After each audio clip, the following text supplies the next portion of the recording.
जय हिंद बच्चों, आप कैसे हैं? उम्मीद करते होंगे आप बहुत अच्छे होंगे और अच्छी सी पढ़ाई भी कर रहे होंगे। आज हम गणित के क्षेत्रमिति का जो पार्ट है आपका, उसके कुछ महत्वपूर्ण सूत्रों को देखेंगे ताकि आपको सूत्र रिवीजन करने में आसानी हो। जैसे वृत्त का क्या होता है, वर्ग क्या होता है, आयत क्या होता है, शंकु क्या होता है, बेलन क्या होता है, इस सब का हम क्या देखेंगे। परिमाप, क्षेत्रफल क्या होता है। और इस क्लास को शुरू से करने से पहले एक मोटिवेशनल लाइन है, लक्ष्य ज़्यादा दूर नहीं है, बस अपनी रफ्तार थोड़ी तेज करनी है। आज खामोशी से पढ़कर कल अपनी सफलता की कहानी को लिखनी है। तो आपका ये जो टारगेट है ज़्यादा दूर दिन नहीं है, बस आपका जनवरी जैसे बीता वैसे फरवरी में एग्जाम है और कुछ समय जो आपका इसमें शादी विवाह का जो टाइम है कुछ समय तो आपका उसमें चला जाएगा। तो आपको एक कॉन्सेंट्रेट के साथ आपको पढ़ाई को करना है। तो आइए इस क्लास की शुरुआत करते हैं। तो पहले हम देखते हैं ब्रीथ, इसको हटा देते हैं। देखिए ये जो ब्रीथ है, पहले हम शुरुआत करते हैं ब्रीथ से। किससे शुरुआत करते हैं? ब्रीथ, जिसको बोलते हैं सर्किल। तो ये ब्रीथ होता है। ब्रीथ जो होता है, दो चीज आपको दिक्कत होता है, एक ब्रीथ और एक गोला। गोला जो होता है, गोला का हम कुछ ऐसे दिखाते हैं। ब्रीथ और गोला मेनली होता क्या? ब्रीथ का आयतन जो होता है, इसके पास आयतन नहीं होता है, आयतन नहीं होता है। और गोला के पास क्या होता है? आयतन होता है, आयतन होता है। ध्यान दीजिएगा, ये ब्रीथ के पास, ये ब्रीथ है हमारा, तो ब्रीथ के पास क्या होगा? आयतन नहीं होता है। और गोला के पास क्या होता है? आयतन होता है। मेनली रीजन यही है जो आप 10 क्लास में पढ़ रहे हैं, क्योंकि ये जो है आपका द्विविमीय आकृति है। कैसी आकृति है? द्विविमीय आकृति है। और ये क्या है आपका? त्रिविमीय आकृति है। चूंकि अब आगे क्लासों में जाएंगे इसको और सही समझेंगे। द्विविमीय मतलब होता है जिसमें दो विमाएं हो, जैसे लंबाई और चौड़ाई। त्रिविमीय का मतलब क्या हो? जिसमें तीनों विमाएं। जैसे हम लोग क्या है? त्रिविमीय हैं। तो ये त्रिविमीय होता है जिसमें सारी चीजें होती हैं। अभी हम बात करते हैं ब्रीथ का। खैर गोला मेनली, और इसमें डिफरेंस क्या होता है? ब्रीथ और गोला दोनों के अलग अलग, इसलिए हमने इन दोनों को लिख दिया। मेनली हम बात करते हैं ब्रीथ के। तो जो ब्रीथ होता है, इसके एग्जाम्पल की बात करें, जैसे कुछ उदाहरणों की बात करें, उदाहरण, तो उदाहरण आपका हो जाएगा चूड़ी हो जाएगा। चूड़ी किसका एग्जाम्पल है? ब्रीथ का एग्जाम्पल है चूड़ी। कड़ा आपने देखा होगा, कड़ा। सिक्का देखा होगा, सिक्का। सिक्का भी किसका एग्जाम्पल है? ब्रीथ का। तो ये सब किसके एग्जाम्पल है? बहुत है, आदि कर सकते हैं यहाँ पर। तो ये हमारा क्या होता है? ब्रीथ होता है। अब ब्रीथ की बात करते हैं कुछ चीजों के बारे में। देखिए, तो ये केंद्र होता है O, और यहाँ से यहाँ तक इसको परिधि बोलते हैं। ये जो बाहर बार है इसको हम बोलते हैं परिधि, परिधि बोलते हैं, या इसी को बोला जाता है या परिमाप। क्या बोलते हैं? परिमाप। ये जो बाहर बार लाइन बना है ना, जो खेत का बांध देखे है ना, तो खेत का जो बाहर बार होता है उसी को परिधि या क्या बोलते हैं? परिमाप बोलते हैं। लेकिन ये परिधि जो या परिमाप है वृत्ताकार है। कैसा है? वृत्ताकार है। तो अब बात करते हैं जो ब्रीथ होता है, ब्रीथ, ब्रीथ का परिधि, ब्रीथ का परिधि बराबर क्या होता है? 2πr। ब्रीथ का परिधि क्या होगा? 2πr। आर क्या है मेरा? तो ये आर जो होता है त्रिज्या होता है। आर क्या है? त्रिज्या। यहाँ एक कर देते हैं। ब्रीथ का परिधि 2πr। ब्रीथ का क्षेत्रफल, ब्रीथ का क्षेत्रफल बराबर होता है πr²। क्या होता है? πr²। और एक और ध्यान दीजिएगा, ब्रीथ का जो व्यास, ब्रीथ की त्रिज्या, यदि यहाँ लिख देते हैं, यदि, ध्यान दीजिएगा इसको, यदि व्यास d हो तो वृत्त की त्रिज्या बराबर क्या होगा, d/2 यानी व्यास बटा क्या होगा, 2 होगा। ठीक है, यानी r कैसे निकलेगा, तो व्यास होता है ये पूरी यहां से लेकर यहां तक, ये जो पूरे यहां एक बना देते हैं वृत्त, तो यह जो पूरा है AOB जो केंद्र से होकर रेखा जाता है उसको हम क्या बोलते हैं, व्यास कहते हैं। तो वृत्त की त्रिज्या बराबर होता है व्यास बट्टा 2। कितना होता है, व्यास बट्टा 2। या यदि ये भी लिख लीजिएगा, यदि त्रिज्या r हो, त्रिज्या कितनी हो, r हो, तो वृत्त का व्यास बराबर, वृत्त का व्यास बराबर क्या हो जाएगा, 2r। वृत्त के व्यास बराबर अर्थात जो d हम कह रहे हैं, d से डायमीटर, तो 2r हो जाएगा। कितना हो जाएगा, 2r हो जाएगा। इतने चीजें समझा होगा। तो ये वृत्त का फॉर्मूला हो गया। तो वृत्त की परिधि क्या होगा, तो वृत्त की परिधि 2πr होगा। वृत्त का क्षेत्रफल क्या होगा, πr² होगा। यदि व्यास d हो तो वृत्त की त्रिज्या बराबर d/2 होगा। यदि त्रिज्या r हो तो वृत्त का व्यास बराबर क्या होगा, 2r होगा। तो ये वृत्त का फॉर्मूला था। अब हम जो फॉर्मूला पढ़ते हैं, अगला पढ़ते हैं ये वर्ग के बारे में देख लेते हैं। तो ये तो वृत्त था,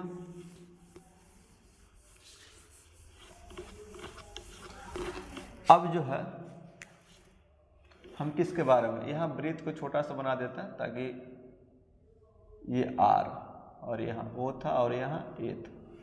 तो अब जो हम पढ़ेंगे वो पढ़ेंगे वर्ग के बारे में। किसके बारे में, वर्ग। वर्ग का फॉर्मूला देख लेते हैं।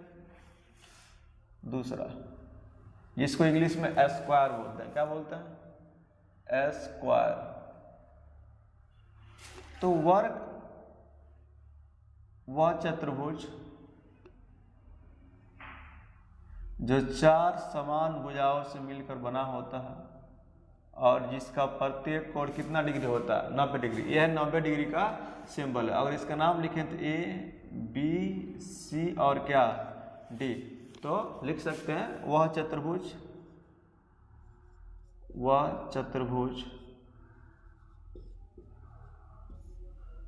जो 4 समान भुजाओं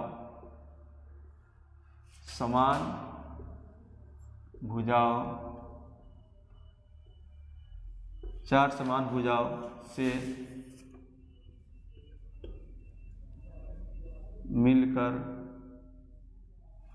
समान भुजाओं से मिलकर बना होता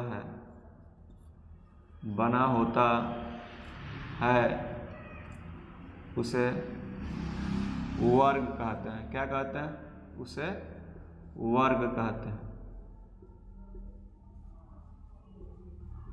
ठीक है, वह चतुर्भुज जो 4 समान भुजाओं से मिलकर बना होता है उसे हम क्या कहते हैं, वर्ग कहते हैं।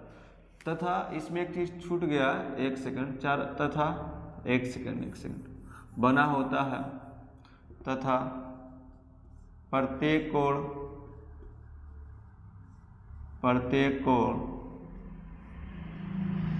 90 डिग्री होता है। प्रत्येक कोण क्या होता है, 90 डिग्री होता है। उसे वर्ग कहते हैं, वर्ग कहते हैं। यानी ये चारों भुजाएं आपस में बराबर होता है। ए बी बराबर क्या होगा, BC, ये भुजा BC ही है, BC बराबर DC और DC बराबर क्या हो जाएगा, AD। अक्सर इन भुजाओं को हम किससे लिखते हैं, तो A से लिखते हैं। किससे लिखते हैं, A, यानी सभी भुजाएं A होंगी और प्रत्येक कोण जो इसका होता है A बराबर B बराबर C और C बराबर D बराबर का डिग्री 90 डिग्री। प्रत्येक कोण कितना डिग्री होता है, 90 डिग्री होता है। अब हम जो बात करते हैं इसके क्षेत्रफल के बारे में, इसके कुछ सूत्र के बारे में। तो सूत्र की बात करें, सूत्र, तो तो पहला होता है वर्ग जो होता है, तो वर्ग का परिमाप, तो परिमाप क्या होता है? तो परिमाप मतलब यही बाउंड्री, अभी बताया है ना, घर का चाहे आपका जो बार जो बाउंड्री बनाया है खेत का, बांध जिसको बोलते हैं, मेड़ा, उसी को हम क्या कहते हैं? परिमाप या परिधि, दोनों एक ही नाम है। परिमाप, परि मतलब बाहर, माप, बाहरी माप को क्या कहते हैं? परिमाप। तो वर्ग का जो परिमाप होता है वो होता है 4a। कितना होता है? 4। 4 गुणे 1 भुजा। 4 गुणे क्या होता है? 1 भुजा। ठीक है, ये होता है वर्ग का परिमाप। अगला बात करें वर्ग का क्षेत्रफल। वर्ग का क्षेत्रफल, तो वर्ग का जो क्षेत्रफल होगा वो होगा a स्क्वायर, अर्थात क्या? भुजा स्क्वायर, भुजा स्क्वायर। और ये विकर्ण होता है, देखिए, सॉरी, ये विकर्ण। तो वर्ग का विकर्ण बराबर, दोनों विकर्ण समान होते हैं, ये ध्यान दीजिएगा, और दोनों 90 डिग्री पर क्या करते हैं? एक दूसरे को काटते हैं। तो वर्ग का विकर्ण बराबर, वर्ग का विकर्ण बराबर आपका होगा, क्या होगा? a√2। ए क्या है? आपकी भुजा है, तो भुजा गुणे क्या होगा? √2 होगा। तो ये हम किसका देख रहे थे? वर्ग का। तो वृत्त का देख लिए, वर्ग का देख लिए, अब हम देखते हैं आयत का। किसका देखते हैं? आयत का। इसको हटा देते हैं आप।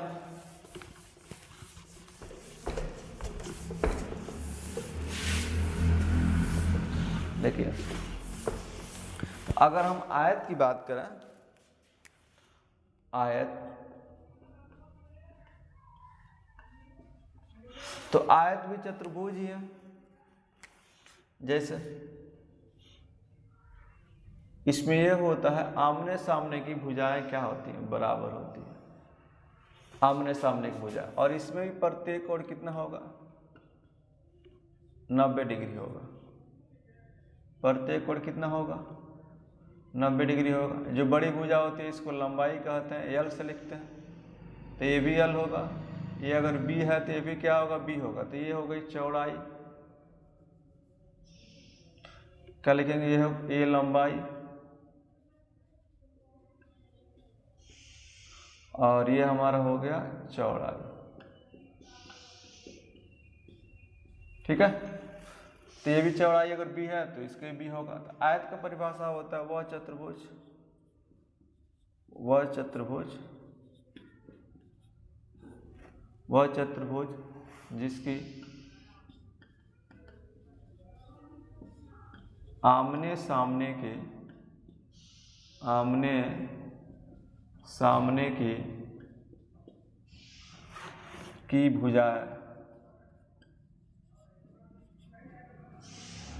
भुजाएं समान होती हैं, समान होती हैं।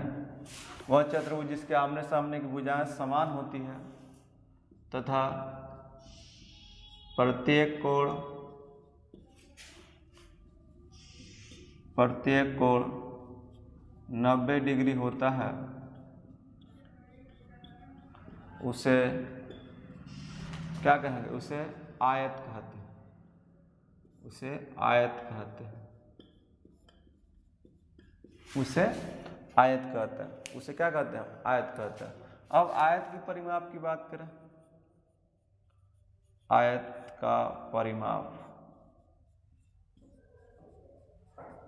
देखिए, तो परिमाप मतलब बाहरी माप। देखिए, तो यल कितना हो जाएगा? अगर परिमाप की बात करें तो सबको जोड़ दीजिए, तो फॉर्मूला निकल कर आता है 2 × L + B। अगर इसको लिखें तो 2 × लंबाई प्लस चौड़ाई, जोड़िएगा तो L 2L आ जाएगा, B 2B आएगा, फिर कॉमन कीजिएगा तो 2 × L + B आ जाएगा। अगर दूसरी बात करें आयत का, आयत का क्षेत्रफल, क्षेत्रफल क्या होगा? L गुणे B, अर्थात लंबाई गुणे क्या हो जाएगा आपका? चौड़ाई। अगर आयत का विकर्ण के बारे में बात करें, आयत का विकर्ण, तो आयत में भी 2 विकर्ण होते हैं। और ये भी का डिग्री में काटते हैं, 90 डिग्री में काटते हैं, तो आयत का विकर्ण बराबर होगा रूट में l square plus b square. तो यह आयत का आयत में जितना फार्मूला था हमने बता दिया।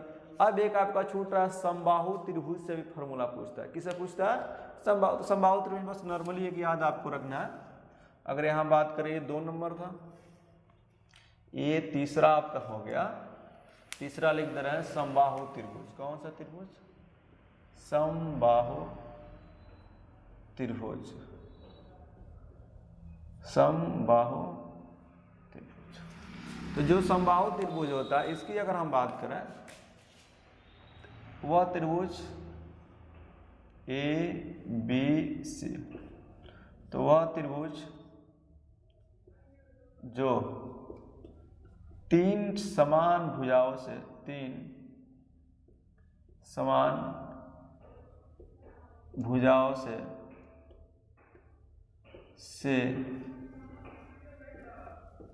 बना होता है।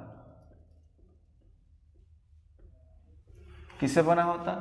3 समान भुजाओं से बना होता है तथा इसका प्रत्येक कोण कितना होता है? 60 डिग्री होता है। यानी ए बी बराबर ए सी और ए सी बराबर बी सी। इसके भुजाओं का अगर ये ए होगा तो ये भी ए होगा, ये भी ए होगा, बराबर है। और प्रत्येक कोण ए बराबर कोण बी बराबर सी बराबर का डिग्री होगा? 60 डिग्री होगा। तो इस चीज़ को समझते जाइए और इसको आपको कॉपी में नोट करना है, तभी कुछ होगा ही नहीं तो वीडियो को आगे 1-2 बार देख भी लेंगे तो कोई दिक्कत नहीं, आपको समझ में आ जाएगी। और हम आपको ये चीज़ का दावा करते हैं कि एग्जाम में डायरेक्टली फार्मूला पूछ देता है ऑब्जेक्टिव में। अगर फार्मूला भी आपको याद रहेगा तो काम आपका हो जाएगा, 15 नंबर का काम हो जाएगा, 10 से 15 नंबर का काम हो जाएगा आपका। तो ध्यान दीजिए और चीज़ों को लिखते रहिए और समझते रहिए। तो वह त्रिभुज जो 3 भुजाओं से बना होता है उसे हम समबाहु त्रिभुज कहते हैं। उसे क्या कहते हैं? उसे समबाहु त्रिभुज कहते हैं। अब देखिए, अगर हम बात करें समबाहु त्रिभुज का परिमाप क्या होगा? समबाहु त्रिभुज का समबाहु त्रिभुज का परिमाप, तो परिमाप का मतलब वही आपको समझा है, बाहरी भुजाओं का माप, यानी जोड़ दो तो ए कितना हो जाएगा? 3a, 3 गुणे 1 भुजा। और एक याद रखना है समबाहु त्रिभुज का क्षेत्रफल। तो समबाहु त्रिभुज का क्षेत्रफल क्या होता? √3/4 गुणे भुजा स्क्वायर, √3/4 गुणे भुजा स्क्वायर। और एक आपको चीज याद ये रखना है, ये तो समबाहु का हो गया। चौथा आपको याद रखना है, अगर किसी ऐसे समबाहु त्रिभुज के अंदर बने वृत्त,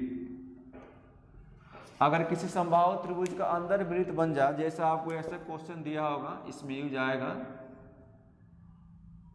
ये हो गया मान लीजिए समबाहु त्रिभुज और इसमें यह एक वृत्त बना है। यह क्या बना है? एक वृत्त बना है ए बी और क्या सी। आप कहें कि इसका त्रिज्या बताइए, तो यह वृत्त बाहर है कि अंदर है? तो यह वृत्त कहाँ है? अंदर है। कितना अंदर है? ये आर हो गया। वृत्त कहाँ है? अंदर। तो ध्यान देना है, अंतः वृत्त की त्रिज्या क्या होगा?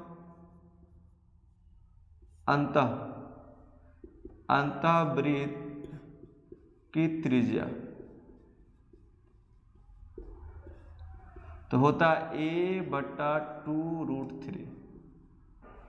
ये क्या है? ए समबाहु त्रिभुज की क्या है? भुजा है, क्योंकि समबाहु त्रिभुज की प्रत्येक भुजा क्या होता है? बराबर होता है। तो इस अंतःवृत्त की त्रिज्या निकालेंगे तो क्या होगा? आर बराबर तो होगा आपका a/2√3। ध्यान दीजिएगा, a/√3, ये ए नंबर था। दूसरा, अंदर बने वृत्त, या यहां लिख देते हैं बाहर बने वृत्त। अगर मान लीजिए बी में क्या बन जाए,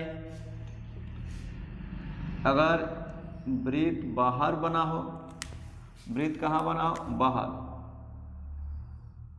और त्रिभुज कहाँ बना हो, अंदर, ए बी सी, और यह वृत्त का क्या है, केंद्र है, तब क्या होगा, वृत्त की त्रिज्या।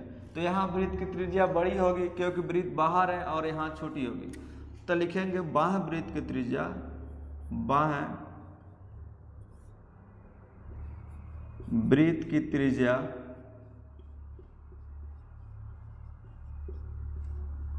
तो क्या होगा, बाह्य वृत्त की त्रिज्या r बराबर, इसको बड़ा R से लिख देते हैं, a/√3।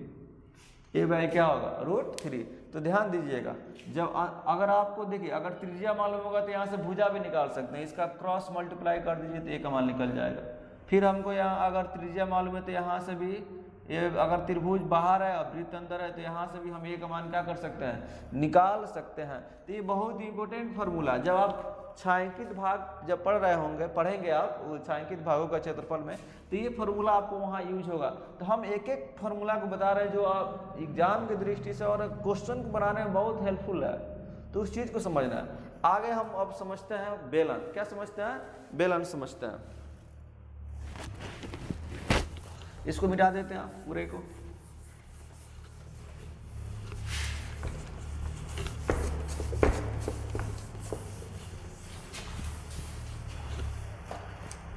देखिए, तो यह जो बेलन को समझते हैं, यह है बेलन। तो बेलन जो होता है, वृत्त, कई सारे वृत्तों को जब सजा देते हैं हम ऐसे ऐसे, कई सारे वृत्तों को, जैसे सिक्का को क्या कर दीजिए आप, एक दूसरे के ऊपर कर दीजिए, तो क्या बन जाएगा, एक बेलन बन जाएगा। क्या बन जाएगा, बेलन बन जाएगा। इसी को हम फिगर को अच्छा दिखाते हैं यहाँ पर। तो कई सारे ये वृत्तों का क्रम से अगर सजा दिया जाए, जैसे सिक्का लीजिए, कई सारे एक एक का सिक्का लीजिए, उसको रख दीजिए, तो एक कैसा एक आकृति बन जाएगी, बेलन की आकृति बन जाएगी। जैसे यहाँ बनाते हैं इस फिगर को, और थोड़ा ऊपर इसको बना देते हैं, और बेलन एस, ये, तो ये आपका एक बेलन है, ठीक है। और इसकी ऊंचाई को हम लिखते हैं यस, ये इसकी क्या है, ऊंचाई, क्या है, ऊंचाई। और यह इसकी क्या है, त्रिज्या आर, ये भी इसकी क्या है, त्रिज्या। दोनों सेम हो चुकी है। वृत्त से ही बना होता, तो शुरू में ही वृत्त तो शुरू होगा और लास्ट में जाकर किस पर खत्म होगा, वृत्त पर। तो दोनों इसके जो सिरे होते हैं, शुरू और अंत वाले ही वृत्ताकार होते हैं। कैसे होते हैं, वृत्ताकार। कैसे होंगे, वृत्ताकार। ये भी वृत्ताकार होगा और ये भी कैसा होगा, वृत्ताकार होगा। समझ रहा है कि नहीं, तो दोनों वृत्त होगा। अब हम बात करते हैं इसमें जो फॉर्मूला होता है उसकी, दूसरा मार्कर यूज कर लें। देखिए, इसमें जो होगा, ये जो होगा बेलन, तो बेलन का पहला वक्र पृष्ठ क्षेत्रफल। वक्र का मतलब होता है इस ऊपर वाला को भी छोड़ दीजिए और नीचे वाला को भी छोड़ दीजिए। इसकी ऊंचाई को हम यस से लिखते हैं। किसे लिखते हैं, यस से। तो बेलन का वक्र पृष्ठ क्षेत्रफल होगा, मतलब इसको छोड़कर और इसको छोड़कर, तो होगा 2πr(h). क्या होता है, 2πr(h), ऊपर और फिर ऊपर और नीचे को छोड़कर। अब एक होता है बेलन का संपूर्ण पृष्ठ क्षेत्रफल। तो बेलन का संपूर्ण पृष्ठ क्षेत्रफल की बात कर देखें तो ये ऊपर और नीचे को छोड़कर कितना है, 2πr(h). अब देखिए, अगर इसका जोड़ दें तो ये वृत्ताकार है, तभी पता है वृत्त का क्षेत्रफल क्या होता है, तो πr²। फिर इसको भी अगर निकालें तो क्या होगा, πr²। आपको हम बता रहे हैं आइडिया कैसे याद रखना है, और ये फार्मूला कैसे आएगा, इन्हें रट लिए, रटेंगे तो फिर भूल जाएंगे आप। तो देखिए, यहाँ होगा 2πr(h) और ये को πr², 2πr²। तो अगर हम दोनों में से क्या कॉमन कर ले, देखिए 2πr इसमें भी है, 2πr कॉमन कर लें, 3 होगा h प्लस r। क्या होगा, h प्लस r। तो फॉर्मूला क्या हो जाता है, बेलन का संपूर्ण पृष्ठ क्षेत्रफल इंटू में क्या होता है एच प्लस आर होता है। एक होगा बेलन का आयतन, क्या होगा बेलन का आयतन, बेलन का आयतन। तो बेलन का आयतन में क्या आपको याद रखना है, तो बेलन का आयतन में याद रखना है पाई आर स्क्वायर एच। क्या याद रखना है पाई आर स्क्वायर एच। तो बेलन का आयतन होता है आपका पाई आर स्क्वायर एच होता है, ठीक है। तो ये था बेलन का टोटल फॉर्मूला। अब बेलन के बाद हम देख लेते हैं घन और घनाभ। क्या देखते हैं घन और घनाभ, इसको मिटा देते हैं, नोट करते जाइएगा।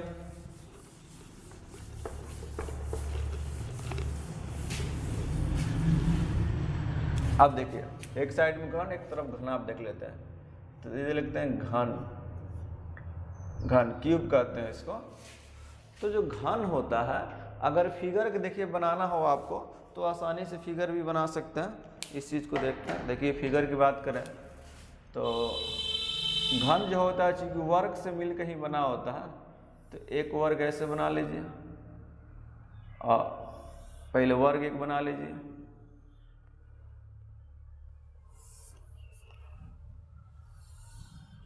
तो लगभग में एक वर्ग जैसा है ये। और फिर यहाँ से एक बीच से वर्ग बनाइए, यहाँ देखिए, और इस कोना के इसको मिला दीजिए, फिर इसको मिला दीजिए, फिर इसको इससे मिला दीजिए, फिर इसको इससे। ये आपका घन है। क्या है आपका घन। और देखिए घन जो होता है वर्ग से मिलकर ही बना होता है। अब घन में हमको पढ़ना है कि कितने फलक होता है। फलक का मतलब समझते हैं, जैसे ये एक बुक है मेरे पास फलक, तो इसी को फलक कहेंगे। देखिए इस साइड ये फलक हो गया, फिर इधर ये फलक हो गया, तो इसी को हम क्या कहते हैं फलक। इस घर में रूम में आप हैं, जिस रूम में बैठे देखिए गिनिए कितना फलक है और वो कैसा है घन। घन जैसे घन का एग्जाम्पल की बात करें जैसे, तो घन आपने देखा होगा क्यूब जिससे आप खेलते हैं, लूडो जिसको बोलते हैं, ठीक है ना, उसमें देखा होगा घन, ठीक है जी, उसका नाम है होता है घन या इसको क्यूब, जिसको आप लोग आम भाषा में लूडो बोलते हैं। तो वो घन का एग्जाम्पल है। तो घन जो होता है इसकी बात करें तो 6 आयताकार, सॉरी 6 वर्गाकार लिखेंगे घन, घन 6 वर्गाकार, 6 कितने वर्गाकार फलकों से बना एक त्रिविमीय आकृति। क्या एक त्रिविमीय आकृति है, ठीक है। तो घन में कितने 6 वर्गाकार फलक होते हैं। तो ऐसे याद रखना है। फलक कितना होगा, तो फलक 6 वर्गाकार फलक कितना होगा 6 वर्गाकार, टोटल 6 वर्गाकार फलक होंगे। किनारा की बात करें, ठीक है, शीर्ष की बात करते हैं पहले। शीर्ष जिसको हम लोग कोना कहते हैं, क्या कहते हैं कोना। तो कोना देखा होगा ये, जैसे एक देखा जाए त्रिभुज देखा होगा आपने, तो 1 2 3 ABC कितने कोने होते हैं, जिसको शीर्ष बोलते हैं 6। तो इसमें कितना कोना होगा, तो जिस घर में आप बैठे उसमें गिनिए, देखिए तो 1 2 3 4, 4 ऊपर आएगा 4 नीचे, 4 4 कितना होगा आपका 8 कोना होगा। कितना कोना होगा 8 कोना होगा, ठीक है। आगे बात करें घन में फलक कितना होता है, तो 6 वर्गाकार फलक। किनारा या भुजा की बात करें, भुजा या किनारा, तो ये आपका होगा 12। कितना होगा 12, गिन सकते हैं आप। ऊपर आपका होगा 1 2 3 4 होगा, फिर नीचे 4 4 8, और फिर एक इस साइड 4 और उस साइड 4, इसमें भी गिन सकते हैं आप।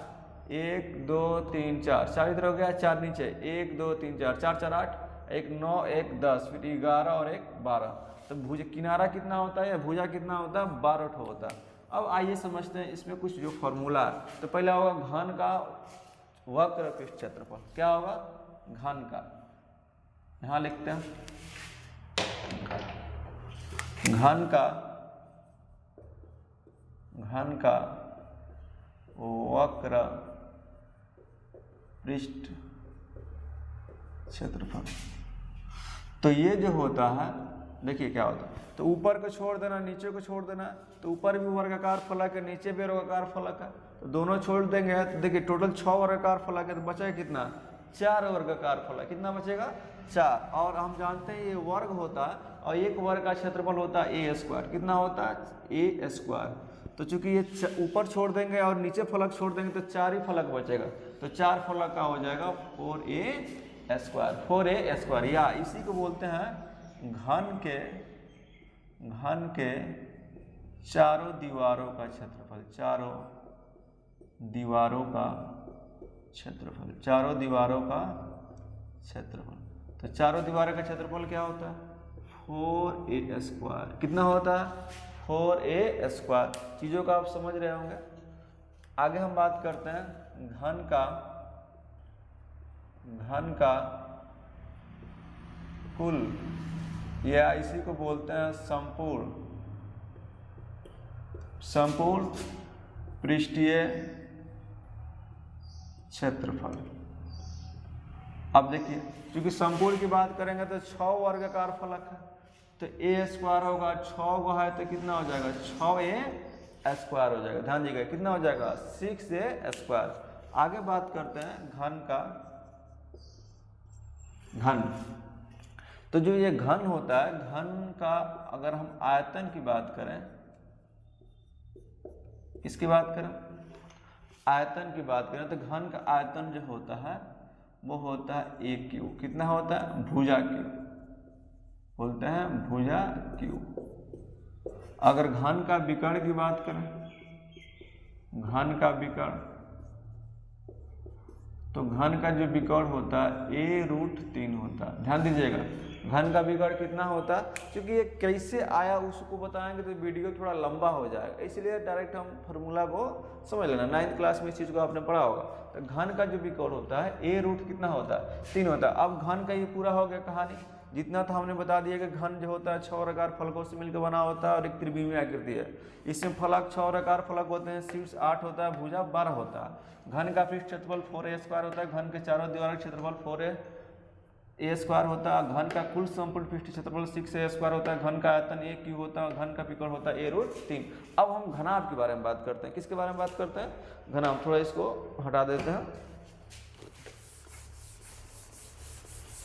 देखिए तो घनाभ जो होगा, तो घनाभ आयत से मिलकर बना होता है। किससे मिलकर बना होता है, आयत से मिलकर बना होता है। या लिखते हैं घनाभ, घनाभ। देखिए तो हम आयत बनाएंगे, पहले क्या बनाएंगे, आयत।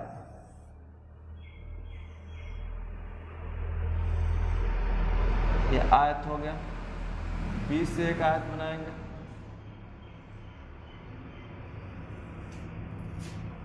यहां से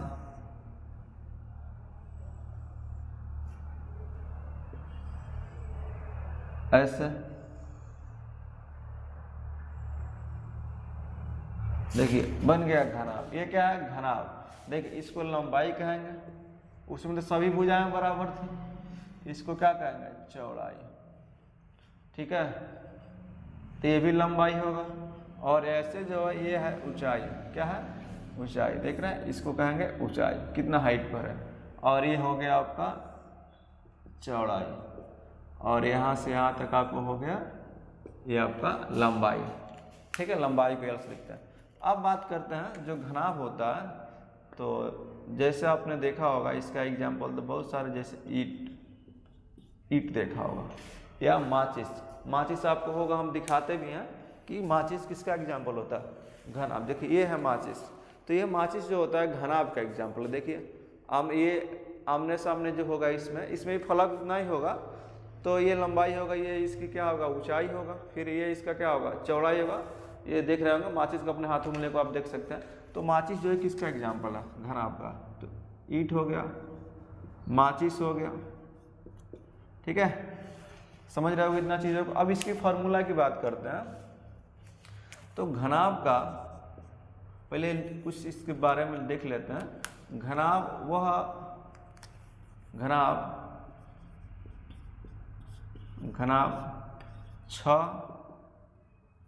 छह आयताकार 6 आयताकार फलकों से मिलकर बना 6 आयताकार फलकों से मिलकर बना एक घनाभ 6 आयताकार फलकों से मिलकर बना एक त्रिविमीय आकृति है। एक त्रिविमीय आकृति है। तो हम बात करें अगर फलक की, तो जो घनाभ होता है,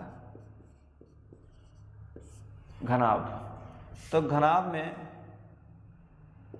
6 आयताकार फलक की बात करें, यहाँ फलक कितना फलक होगा, तो 6 आयताकार फलक, 6 आयताकार फलक, और उसमें क्या था, 6 वर्गाकार फलक था। अगर शीर्ष की बात करें तो शीर्ष भी इसमें सेम होगा, शीर्ष होगा, शीर्ष या इसी को क्या बोलते हैं, कोना। तो कोना कितना होगा, तो 8 होगा। अगर हम भुजा की बात करें या किनारा, किनारा या भुजा, तो किनारा या भुजा कितना होगा, तो ये होगा 12। गिन सकते हैं आप, माचिस को डिब्बा लगाकर गिन सकते हैं। ये 1 2 3 4 एक साइड, 4 एक साइड, फिर 4 ऊपर 4 नीचे, तो कितना हो जाएगा, समझ रहे हैं कि नहीं। 4 ऊपर हो गया, 4 नीचे, तो 4 4 कितना हो गया, 8 हो गया। फिर 4 इस साइड, 4 उस साइड, सॉरी 2 इस साइड 2 उस साइड, घर में ही गिन सकते हैं। ठीक है जी, टोटल कितना हो जाएगा आपका, 12 हो जाएगा। ठीक है ना। अब हम बात करते हैं फार्मूला के बारे में।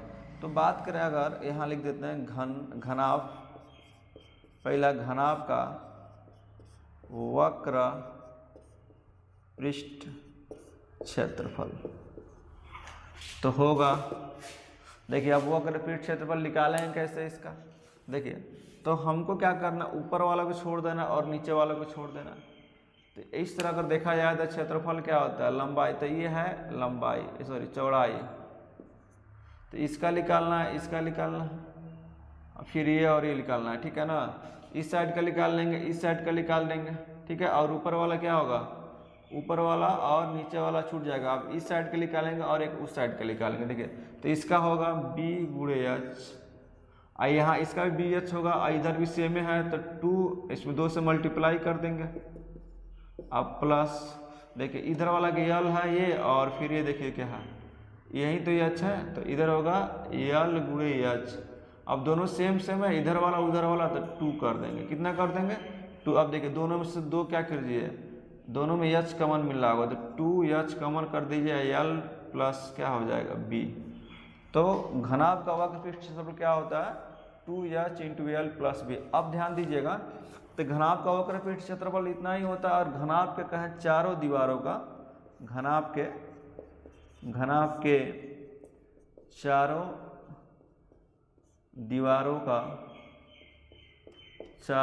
दीवारों का पृष्ठ क्षेत्रफल, तो क्या होगा, 2h into l plus B, इतना ही होता है। अब हम बात करते हैं घनाभ के कुल संपूर्ण पृष्ठ क्षेत्रफल। तो अगर हम बात करें घनाभ के कुल, या इसी को बोलेंगे संपूर्ण, कुल या संपूर्ण पृष्ठीय क्षेत्रफल। तो संपूर्ण क्या होगा, देखिए पूरा आप निकालेंगे, तो सबको अगर निकालते जाएं तो टोटल आपका आएगा ये 2 into l b plus b h plus h l. समझ रहे कि नहीं। चूँकि 6 आयताकार फलक है, तो पूरा आप निकाल के जोड़ेंगे, इसका एल गुणे बी, जो फिर 2 कॉमन कर लेंगे तो इतना आ जाएगा, 2 into l b plus b h plus h l. L क्या है, लंबाई, बी क्या है, चौड़ाई, एच क्या है, ऊंचाई। ध्यान रखिएगा। अगर घनाभ का आयतन की बात करें, घनाभ का आयतन, तो घनाभ का आयतन जो होगा, आयतन एल गुणे बी गुणे क्या होगा, एच, क्या होगा, एल गुणे बी गुणे एच। और घनाभ का जो विकर्ण होगा, विकर्ण, तो रूट में होगा l square plus b square plus h square, क्या होगा l square b square plus h square. तो इतना चीज़ों का आपने समझा। और लास्ट जो बचा शंकु, चूंकि वीडियो बहुत बड़ा हो जाएगा इसलिए शंकु तक ही बता के छोड़ते, फिर छिन्नक जो होगा छिन्नक एक अलग से हम बता देंगे उसमें, फिर उसको समझा देंगे, ठीक है ना। इसको हटाते हैं।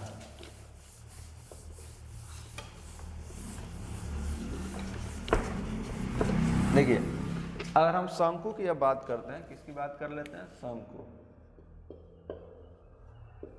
तो शंकु का नीचे वाला हिस्सा जो होता है कैसा होता है, वृत्ताकार होता है, ठीक है, और इस तरह का होता है शंकु।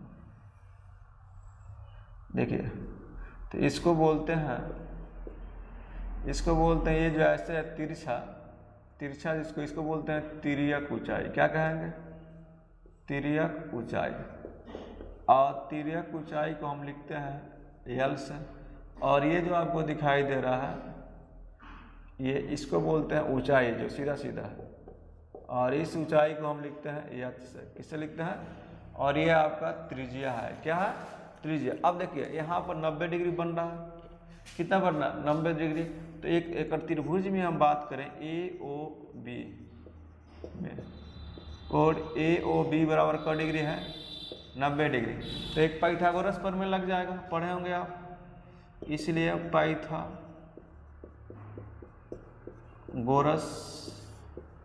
प्रमेय से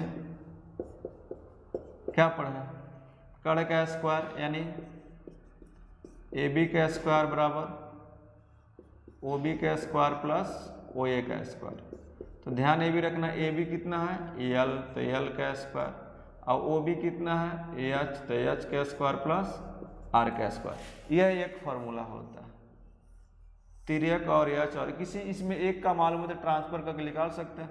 अगर एच स्क्वायर बराबर पूछें तो आर को इधर लाइए, तो एल स्क्वायर माइनस क्या हो जाएगा आर स्क्वायर हो जाएगा। कुछ नहीं करना, घुमा घुमा कर निकाल, सिर्फ ये शंकु के लिए ही है। अगर कहें आर स्क्वायर बराबर क्या होगा, देखिए तो एल स्क्वायर एच को इधर लाइए तो एच प्लस में है तो किस में हो जाएगा माइनस में हो जाएगा। तो इतना आप चीज़ों को क्या करना है आपको ये याद रखना है। अगर हम बात करें अब कि शंकु का वक्र पृष्ठ क्षेत्रफल, यानी ऊपर इसमें कोई तो आकृति ही नहीं बनना, मात्र बिंदु, तो क्या छोड़ेंगे नीचे वाला को छोड़ देंगे। तो इसको छोड़कर क्या होगा पाई आर एल, क्या होगा पाई आर एल। अगर कहें शंकु का कुल या संपूर्ण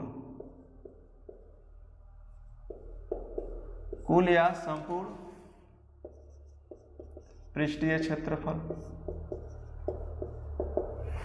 तो कुल या संपूर्ण पृष्ठीय क्षेत्रफल की बात करें तो ये आपका हो जाएगा कितना बताते हैं, कुल या संपूर्ण पृष्ठीय क्षेत्रफल की बात करें तो आपका हो जाएगा ये पाई आर एल प्लस, देखिए हम ये नीचे वाला हिस्सा कैसा वृत्ताकार है तो इसको जोड़ देंगे पाई आर स्क्वायर। अगर हम दोनों में देखें तो पाई आर को कॉमन करें तो यहाँ एल बच जाएगा और यहाँ एक आर बच जाएगा। तो फार्मूला क्या आता है pi r into l plus r होता है। अगर शंकु की आयतन की बात करें, शंकु का आयतन तो होगा 1/3 पाई आर स्क्वायर एच। और इसका एग्जाम्पल देख लीजिएगा, जैसे मैं बर्थडे जो कैप होता है, बर्थडे टोपी, वो शंकु का ही एग्जाम्पल है। या खोप के ऊपर आप देखे होंगे इस तरह बना होता है, या जब गेहूं या धान रखते हैं तो इस तरह ढेरी बन जाता है, तो वो भी किसका एग्जाम्पल है शंकु का ही एग्जाम्पल है। विश्वास करते हैं कि आप इतने फार्मूलों को क्या किए होंगे समझे होंगे। फिर नेक्स्ट वीडियो में कुछ फार्मूलों के साथ या कुछ वीडियो को हम देखेंगे। तब तक के लिए जय हिंद।